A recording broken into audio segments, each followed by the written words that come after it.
What you are about to hear is not a podcast.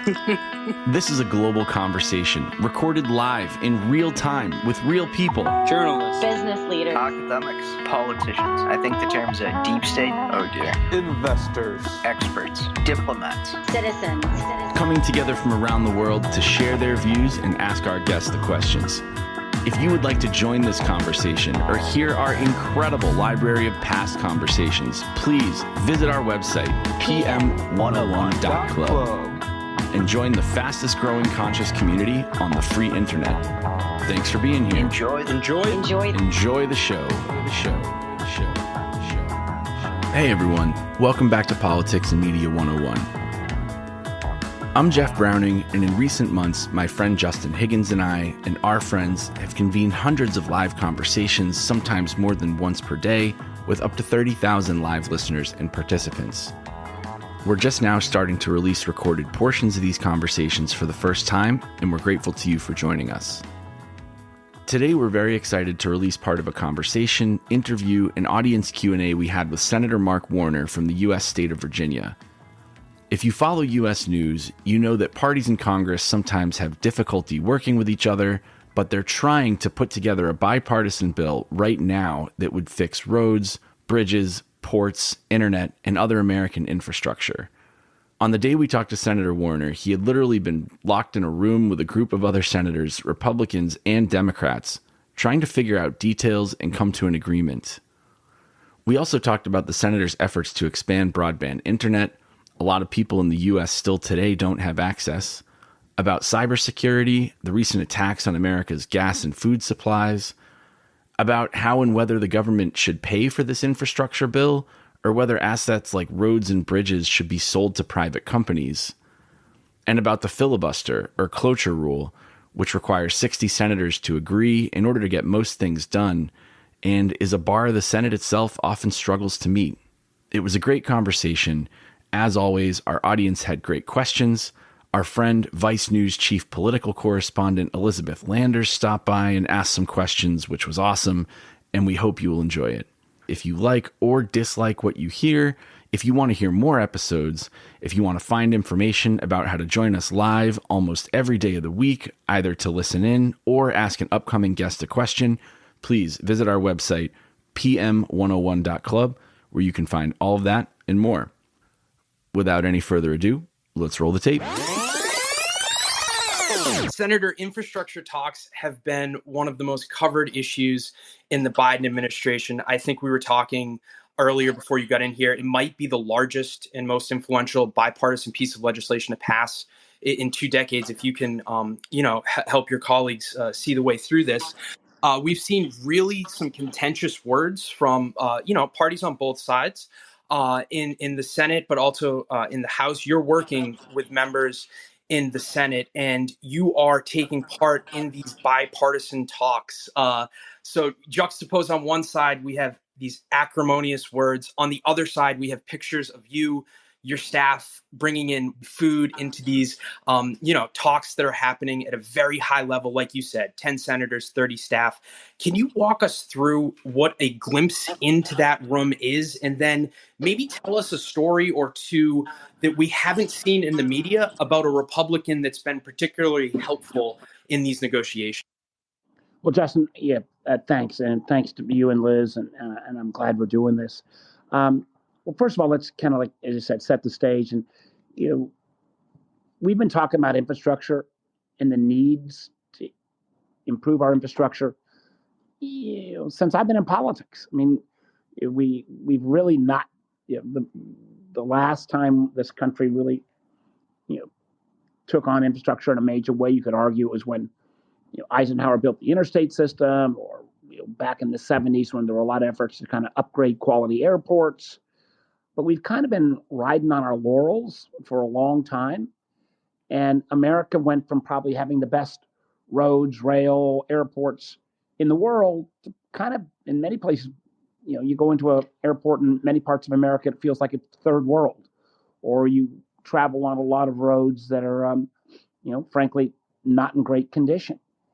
And we've seen over the last 30 years, investment in infrastructure as a percentage of our economy, get cut in half. So that's just not a very good business plan. Again, I don't care whether you're Democrat or Republican. You want your economy to function. You want kids to be able to go to school. You want people to be able to go to work. And our infrastructure is just getting tired. And when I say that, it's not just roads and rail and airports, but it's things you don't see. I mean, probably many listeners remember a few years back when the people up in Flint, Michigan, couldn't drink clean water because their water system had gotten so polluted and the pipes were so old. Or I think we understand in the 21st century that, particularly after COVID, that broadband is infrastructure. And we've also thought I've been in the Senate now 12 years, and people have been talking about smart grid, how we make our electrical system more efficient, but not much has happened. So there's a host of areas where we definitely know we need to do something. And I think what drove the group of us, most of us in this group have kind of hung out in the past. I like to joke that I'm working the only place in America being a gang member is a good thing. Every time there's a group of Democrats and Republicans, they get labeled the gang of 6 or the gang of 10 or the gang of 8, whatever. And a lot of us, probably 8 or 9 of us in this group, were involved in a similar bipartisan effort, not about infrastructure, but about COVID relief in the final month of Trump's administration. We got a big bill in, $900 billion, to try to help folks get through the end of COVID. So we all started sitting down about a month and a half ago, 2 months ago, to talk about infrastructure, and kind of narrowed the gap on what we thought it would include. There's a lot of things that President Biden's talked about that may get dealt with a later bill, but we decided what we would call kind of hard infrastructure. And we came up with this plan, basically $580 billion of new money. We came forward with that after Biden had initially tried with another group of Republicans, and they only got about halfway there and it broke apart. So we said, well, listen, we got to, this is going to really test our trust in each other, because to get a deal like this, you got to trust each other. And we have been hard at it. About 3 or 4 weeks ago, we'd made enough progress that we went down to the White House and did this great photo op with the president. He endorsed our ideas, and then we went kind of back into the rooms and started fretting through all the details. And and the details is where this gets hard, where it gets messy. For example, we were going to say part of the way we pay for these roads and broadband and water and sewer, what have you, is by having better enforcement of our tax code. So more resources to the IRS. That became very politically unpopular for a lot of our Republican friends. And so we had to take that out, but that meant we had a $100 billion hole, and we had to go find other programs. So it's been, lots and lots of this. People get grumpy if they don't eat. I find sometimes if you can have a glass of wine with somebody, and that might get you closer to yes. Maybe people get a little mellower.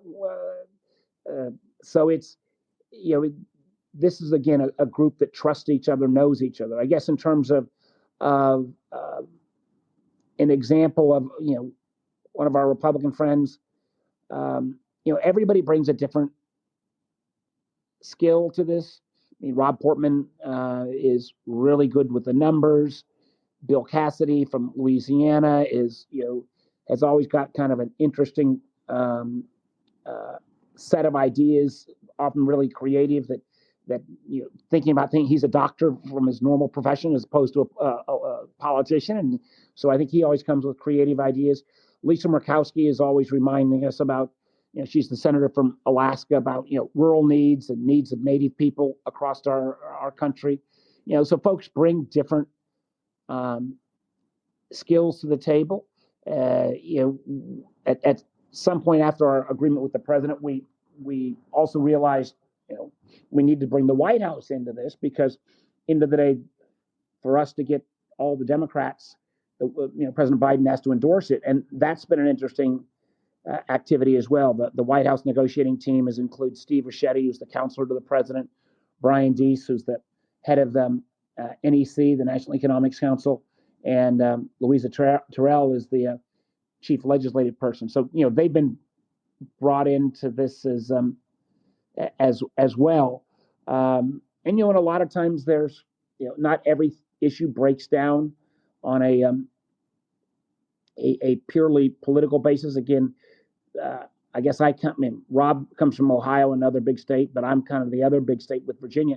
There's a lot of issues where Gene Shaheen from New Hampshire and Susan Collins may agree. They're both from relatively small states in northern New England. So it doesn't always break down Democrats versus Republican inside the room. And I think for the most part we've kept our tempers. There have been a few times that we get into that zone of either it's an argument we've all heard so many times we're sick of hearing again, or people are tired, but nobody's gotten to the point where either side accuses each other of not dealing straight. Because my real belief about politics is that half of it is policy, or maybe even more than half is policy, but a lot of it is based upon relationships, and you got to trust somebody in the other room that they're not out to stick you the whole time you're going through a conversation. And I think we've kind of got that for the most part in this room. So with broadband, I do want to pivot to broadband. It's been an issue that has had bipartisan support for a while. For everybody in the audience, what does broadband mean?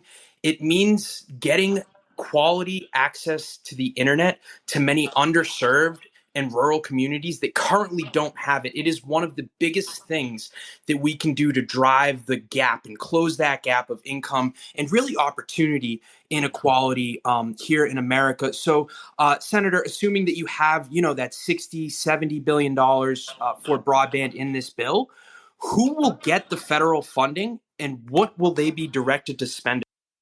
Well, first of all, I appreciate that, Justin. And broadband is something that I believe strongly in. I believe that if any community doesn't have high-speed broadband, it needs to be high speed. It can't be. Sometimes the FCC, the regulator, says things like old dial-up DSL. That's not really broadband. That's not great connectivity. And again, a lot of communities, whoever is the incumbent provider may say, oh yeah, we cover this community, but they might just cover 5% of the community. And there's some really bizarre things that have happened with the maps that show the coverage. I think anybody that lives in an underserved area knows what I'm talking about. If their incumbent provider says, oh yeah, we cover everybody, and half your community isn't really covered, that's always been a problem. And we've seen this become such a need during COVID, when people were caught at home, had to work at home, or go to school remotely, or try to do telehealth remotely. The idea is that you got somebody could do it in a home with good connections and 3 or 4 or 5 computers. It's a burden, but it's not an impossibility. Whereas in poorer communities, or communities that don't have coverage, if a mom's got to take the kids, drive them to the school parking lot because there happens to be a hot spot there, that's not a very practical solution. Or the idea that you got to go sit in a Starbucks or a McDonald's, where there's a hot spot to use broadband, that doesn't make sense. So what we're trying to do is get some of this money down through the states, and we got to make sure the states know how to do this, so that they're sometimes closer to what is really happening on the ground. So we've tried to do some of that money through the states, usually through this group called National Telecommunication, NTIA, which is out of the Department of Commerce.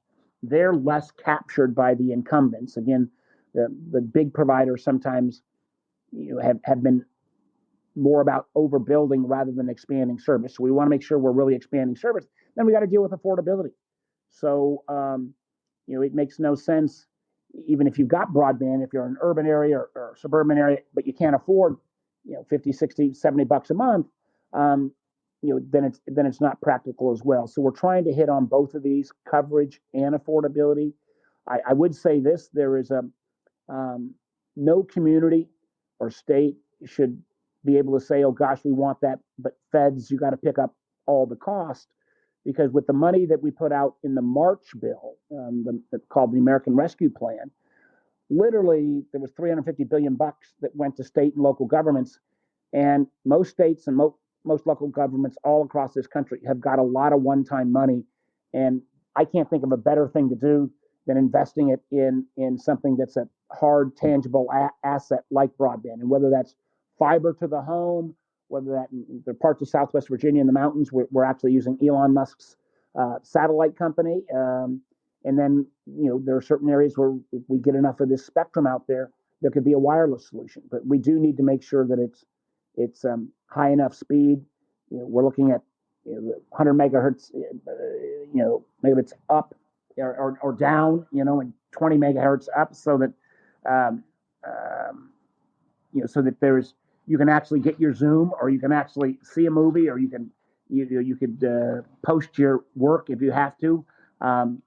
It's about speed, availability, and pricing. And I think there is this is one of those areas where I think we're going to actually get it done with what's already been spent and what should be spent out of this infrastructure bill. I think this can become a reality. So the idea of that I just can't get coverage, hopefully will be a thing of the past. The final comment on that is because the truth is, if you have broadband, it doesn't guarantee you success if you're a community. But if you don't have broadband, I can guarantee you nobody's going to move your business to a community that doesn't have broadband in 2021. Senator, you sound pretty optimistic about the chances of this overall infrastructure package passing, but we saw yesterday that you guys had that procedural vote on the Senate floor, which was just to start the debate.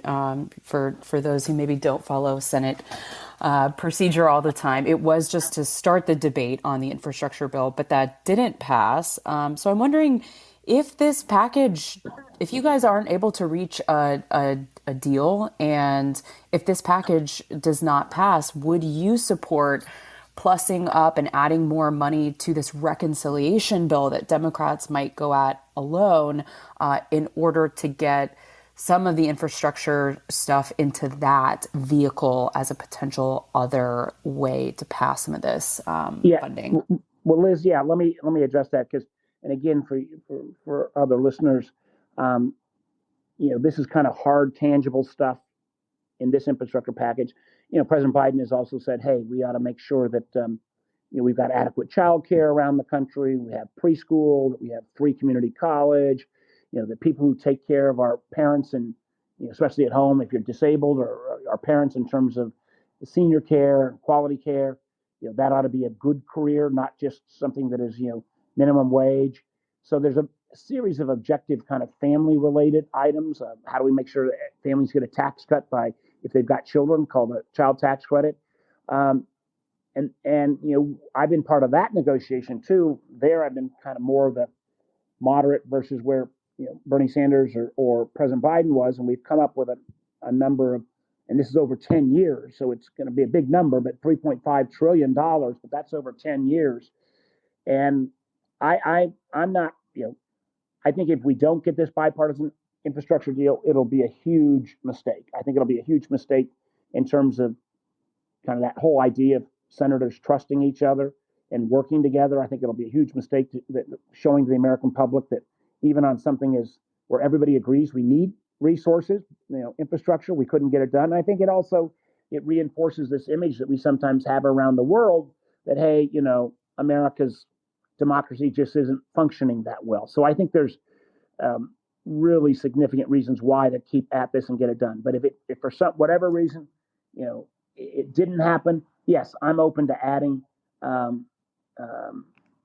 some of these topics to a reconciliation bill. But it would make the reconciliation bill, I think, harder to pass, because the $3.5 trillion number, while not as high as some of my Democratic friends wanted to go, that was really kind of a real stretch for me. And frankly, even some of my more moderate Democratic colleagues, I'm not sure they're even committed to that. So the idea that we'd have to, plus that up another $600 billion or something would be a real problem. But I would be open to it. But I hope and pray we don't have to go that direction. Thank you for that. We are with Politics and Media 101, Senator Mark Warner. Vice News chief political correspondent, and my friend Liz Landers. We're going to transition now to cybersecurity, and then we're going to get some audience questions in here. Senator, you recently introduced a cybersecurity reporting bill. I was wondering, it's a bipartisan piece of legislation. If you could, this is a multiple part question. First, could you go into this piece of legislation? And then, in addition to that, you're chairman of the Intelligence Committee. We don't want to, and actually, an intelligence committee that functions, unlike the other side of the other side of Congress. So we want you to go into the bill, why it's so important, but then also, can you go into what offensive measures we should be laying down when President Biden's red line that he put in front of Putin, critical infrastructure and other different areas that he said we don't want any more shenanigans in, gets crossed? Maybe that's sanctions, maybe attacking back. How you view the reporting with the defense and the offense would be amazing. Right. Great question. Well, first of all, again, for the listeners, I was in the telecom business. I started a company called Nextel, so I know a little bit about broadband and wireless. Then I was a venture capitalist in technology. So I've followed, cyber-related items for a while. I started a cyber caucus a bipartisan cyber caucus, and so that helped get me more educated. And then, sitting on the Intelligence Committee has been like, holy heck, this is such a huge issue. But frankly, trying to get people to focus on cybersecurity has been really, until the last 6 or 7 months, really, really hard. It's kind of nebulous. You don't really know what it means. Some of this is spying on, we spy on them, they spy on us. So it kind of, I think, makes people's eyes glaze over. That started to change 2 or 3 years ago. Well, actually, probably started to change here in many ways when the Russians interfered in our elections in 2016, where they hacked into the DNC, the Democratic National Committee, and took a lot of information, then released it selectively to try to help Donald Trump over the campaign. And then, it got more people's attention when the Russians again started, when they went after Ukraine, and obviously Russia and Ukraine don't get along, but a couple years back, where they launched a major cyber attack in Ukraine, where literally a couple days before Christmas, they shut down the internet. They shut down most of the systems. They shut down power, the power stations. And you suddenly saw, holy crap, this could be a much more powerful way to hurt or destroy a country than frankly traditional military means.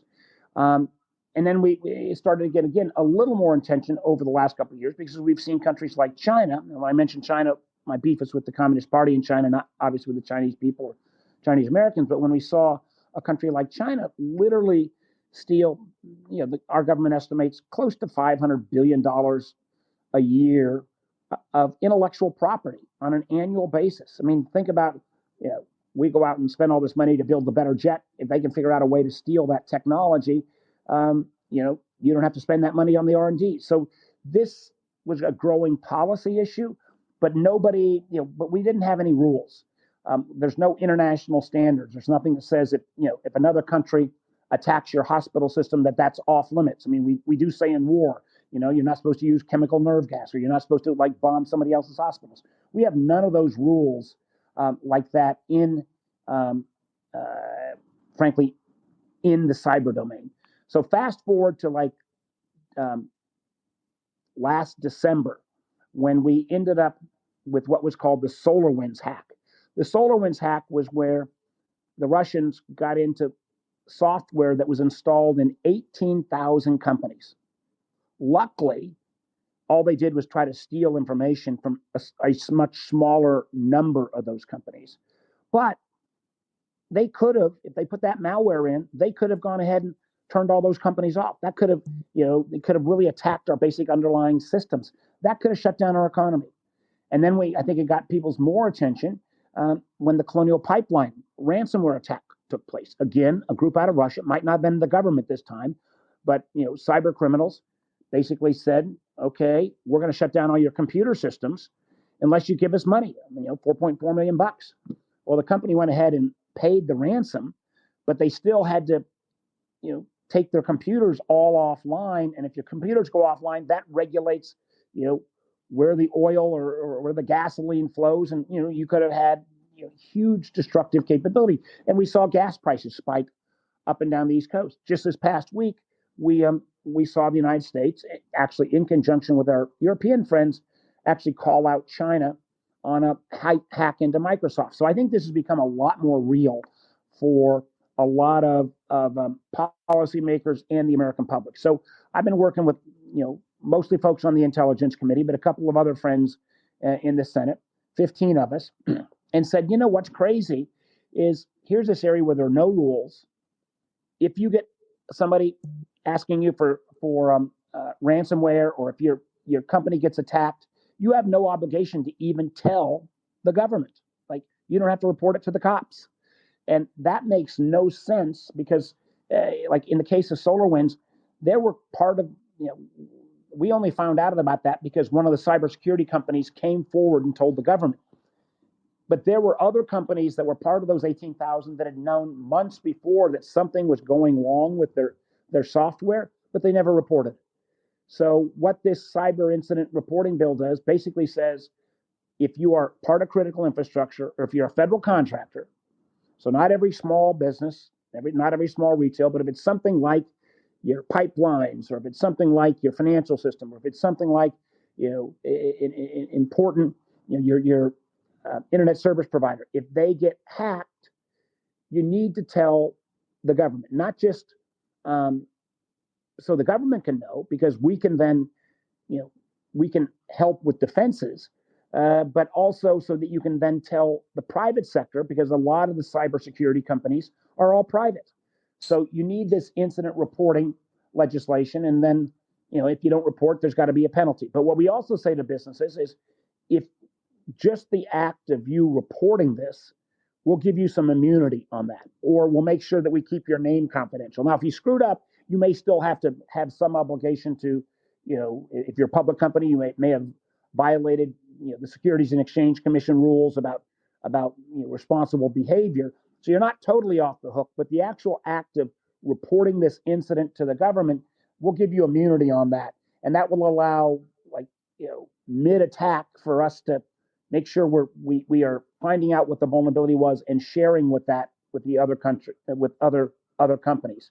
In the past, my friend Susan Collins, senator from Maine, a really good friend of mine, she tried to get something like this done starting 10 years ago, but 5 or 6 years ago, when we finally passed what was called a voluntary bill, the business community said, hey, don't make us report anything. We don't like mandatory reporting. But now people realize this is such a big freaking deal that you frankly leave whole parts of our economy vulnerable. So while the business community, individual businesses are very supportive, the business organizations, I'm trying to get them all to be supportive, again, because we put some limited immunity in place.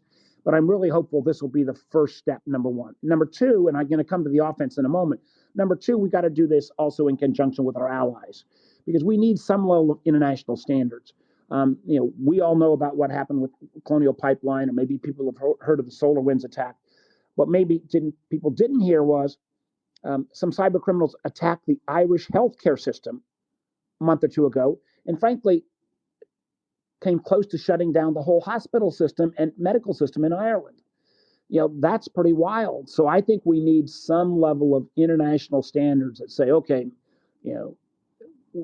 if you're trying to, in a sense, bomb the hospitals, or if you're trying to, potentially threaten a whole country's economy, like by shutting off your power or potentially blowing up your pipelines, we're going to hold you responsible, even if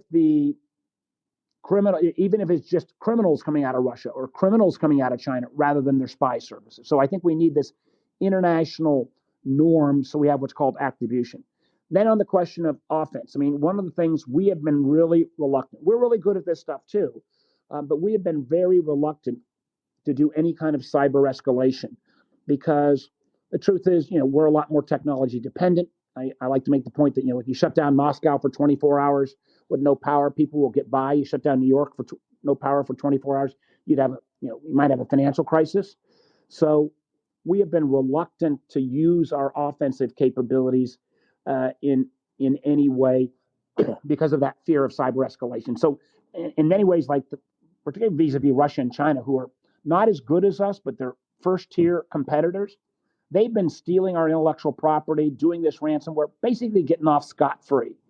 And while I'm not a big fan at all of Trump, the one thing Trump did do was he let our offensive capabilities, which is the National Security Administration, National Security Agency, I'm sorry, NSA and Cybercom, he made it easier for us to, not jump through as many hoops to try to do offense. And while I'm not going to confirm or deny this, but I would say that there were a lot of reports that the groups that came out of Russia that messed with us in 2016, the Internet Research Agency in particular, they weren't as powerful, particularly in 2018 or 2020. Particularly in 2018, there were reports that some of their systems were all going down, and I won't confirm or deny what was going on, but suffice it to say, I think a message was heard. They have not. There's not as big a player as they were, or the fact that recently we were able to recoup some of the ransomware that was paid by the Colonial Pipeline people. That's again a shot that says, hey, we can go after some of these folks. I think we do have to have offensive capabilities, because otherwise, particularly the first-tier opponents like Russia and China, they'll just keep, they will keep continuing to steal stuff or mess with us because they feel they can do it with immunity.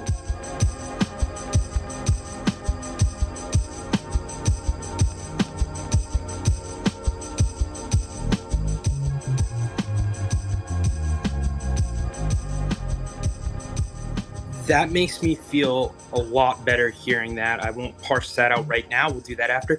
Now we're going to try and do a lightning round, folks. We are here with U.S. Senator Mark Warner, former governor of Virginia and Senate Intel chair. Very important. On that note, let's get some questions in, folks. Be as quick as possible. Wait to be called on. Let's try and be respectful so we can get as many of these questions answered as possible. So we will start with John, and then we will go to Rebecca. John Sauce, sorry. Okay, thanks, Justin. I wasn't sure. Senator, wow, thank you so much for being here. This is incredible.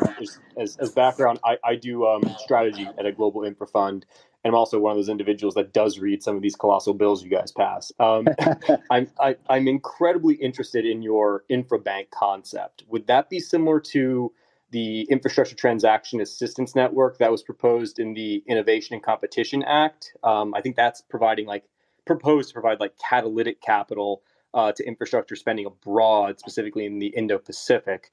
And I have to ask this because it seems like you're somewhat sourcing suggestions for how to pay for infrastructure. Has there been any discussion about creating a tradable equity market for state and municipalities to sell the equity from sustainable infrastructure projects to U.S. investment plans? Those are great questions. I will try to be lightning quick on answers. The record of selling assets has been kind of a mixed one in the United States. I think there's been some good examples, and we in Virginia have a lot of public-private partnerships. I've not heard the idea of creating a kind of a trading market on those. I think it's interesting. The country that's really way ahead of us on selling assets has been Australia. Again, in Virginia, we've done some of these public-private, been good. Some of them have stunk, but I'm intrigued by the idea and love to hear more, John, from you on that. Secondly, we're the only industrial country in the world that doesn't have a infrastructure bank for their domestic industry. We have used some of these financing tools on an international basis. We've got this called DFC now. I'm spacing off what the initials stand for, but there is an effort to try to use leverage in projects abroad. But we've really not done much of it here in the States. We've got a relatively small program in the Transportation Department called TIFIA. There's a water revolving fund called WIFIA. But this would be an area to try to say, hey, there's nothing wrong with using private sector dollars. But if you're going against Wall Street, you need to have the expertise to go against Wall Street. A lot of times communities get screwed because they don't have the structuring expertise. We would try to create this infrastructure bank that would be funded with $20 billion. It could be leveraged up to $200 billion of project capital, and that would all be good. It'd be record low interest rates because it would have the backing, in a sense, like almost a Fannie or Freddie instrument. Um, so I think it would all be good, but also you really need that expertise too, particularly if you're working with smaller communities. So there are models in Europe and elsewhere. It's just time for us to bring this tool to the table. It's not going to be, it's not free money. Let me be clear. Anything in this kind of stuff, you'd have to have it paid back. So that means you got to have a revenue source. And you normally think on transportation that means tolls, but it could be other revenue sources. It could be people paying their water bills, or it could be a local government might give part of their revenue stream. So it is just one more tool in the toolkit, and it's time, I think, is to put it in play. Thank you for that, John. We will go to Rebecca, and then we will also go to Eric. Rebecca, over to you. Thank you. And thank you so much for being with us, Senator. Thank It's you. great to have you with us. I wanted to ask you about the filibuster. It seems to have come up again, and now is a heated debate even within our own party about, particularly as it relates to voting rights. But I wonder what your thoughts are and what argument you might make for making a case for getting rid of the filibuster. Well, Rebecca, I would normally, I've normally said, watch out what you do when you start messing with some of the rules. I don't want to turn the Senate into the House. And honestly, I kind of believe that if Harry Reid hadn't changed the original rules around the filibuster on judges, 10 years ago, we might not have the Supreme Court that we have now with such extreme judges. The only place that I would be willing to carve some kind of exception or make some kind of changes on the filibuster is around voting rights, because it's hard to say, oh, we got to protect the rights of the minority in the Senate at the same time when states are disenfranchising, particularly young and minorities around the country. So it is, there's a lot of different ways to do this. You could carve out an exemption about voting rights. You could do what's called a talking filibuster. I think some of you guys who follow this stuff realize that I always grew up with the idea of the filibuster from this movie called Mr. Smith Goes to Washington, where if you want a filibuster, you got to talk. Anymore, we've gotten rid of the talking filibuster. If you actually had to talk, you could hold the floor as long as you talk. That would, putting that back in might be another way to reform. There are people a lot smarter than me on filibuster reform, but still, you can't get there unless we had all 50 Democrats all willing to vote to change it. And so far, that's not been, I don't think we have all 50. And I've got some of the people who've got reluctance are real good friends of mine. And, we talk about things, but I think I do believe the existential issues are voting rights. It is climate change. It is trying to make sure we make these necessary investments. But first and foremost is protecting the democracy. So, we got to make that happen, because what is happening in some of these states is anti-democratic, not Democratic Party, but anti-democracy in ways unlike anything I've seen in my lifetime. Thank you for that. So we're going to go to Eric, and then we always here do it classy. We end with a constituent. So we're going to go Eric and then Tashaya. Eric. Thank you, Justin. And thank you, Senator Warner. I appreciate your being here today and talking with us. In that frame of the filibuster cloture discussion, would you be open to considering something around the frame of moving the cloture motion to the end of debate after amendments have been offered on bills, and also the potential of reforming the Byrd rule to allow for anything that has budgetary impact with a CBO score to be considered in a reconciliation bill, such as the George Floyd Act or H.R. 1 or some other legislation pieces that might not normally go into reconciliation? Thank you, sir.